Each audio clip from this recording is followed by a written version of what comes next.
Hello everyone and welcome to this week's reviews. It's been 5 years since we got the most recent installment in this long-running 20th Century Fox franchise, as its famed British director returns to the franchise with some new cast members for another tension-filled adventure. I'm of course talking about Diary of a Wimpy Kid, The Long Haul. I'll be honest, even though I'm far from the target audience, I actually quite enjoy the Diary of a Wimpy Kid books and film adaptations. I think they clearly appeal to children because they can relate to Greg Heffley, while older folks, like myself, remember some of the cringy-inducing things we did as children. Jeff Kinney really captures that aspect of childhood, and The Long Haul represents his first screenplay credit on the films. And I greatly enjoy this new entry. A lot of the humor is kept intact from the previous films, mostly thanks to David Bowers returning to direct. He really captures some of the things a family might deal with on a trip, like long car ride and staying in creepy hotels.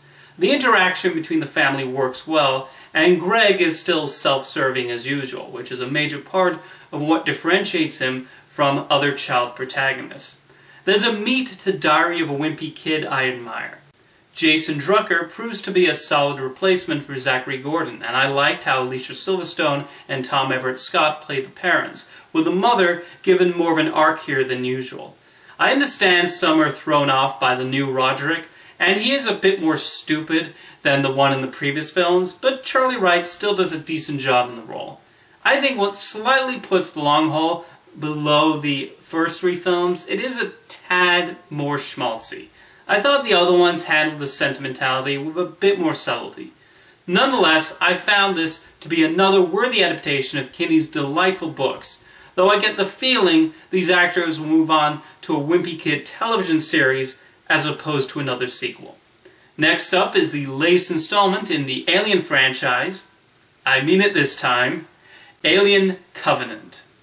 With Prometheus, it seemed like Ridley Scott would take the Alien franchise into new territory and explore new ideas.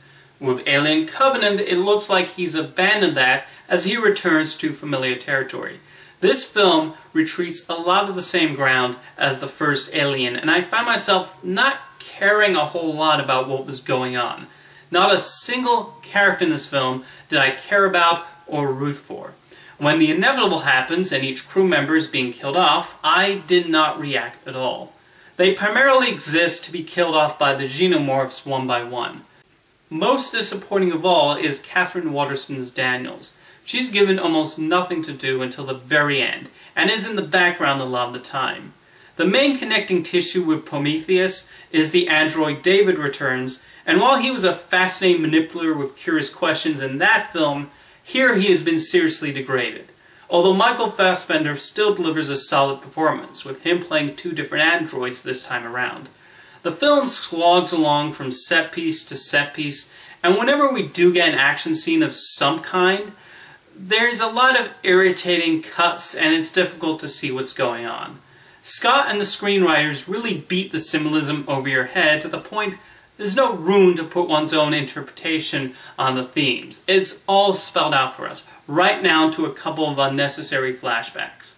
This is a film that explores and unravels a lot of the mysteries left unanswered from the previous Alien films, but I'm sorry, I'd rather get back to not knowing why the alien eggs were there when the Nostromo crew stumbled upon the planet.